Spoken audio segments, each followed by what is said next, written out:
MA, warga Jalan Kapten Robani Kadir, Pelaju Palembang, ditangkap polisi usai membunuh tetangganya, AB. Aksi penusukan terjadi saat malam takbiran Idul Fitri 1446 Hijriah lalu. Pelaku yang sudah berkeluarga dan memiliki 3 anak, mengaku gelap mata saat melihat korban.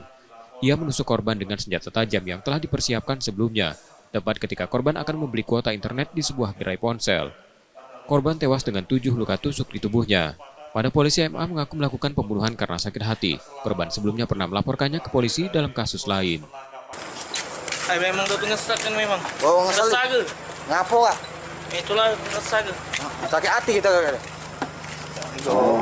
Pernah dilapor kok gitu kak? Udah. Polisi memastikan pembunuhan itu dilakukan secara terencana karena pelaku sudah menyiapkan senjata dan menunggu korban keluar rumah. Motifnya karena dendam lama.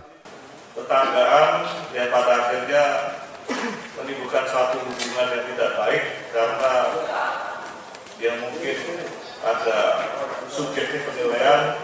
Demikian juga pernah korban ini melaporkan tersangka pada kasus yang lain. Perbuatan tersebut membuat MA dijerat pasal pembunuhan berencana dan terancam hukuman seumur hidup hingga mati. Yudi Kiswanto, Kompas TV, Palembang, Sumatera Selatan.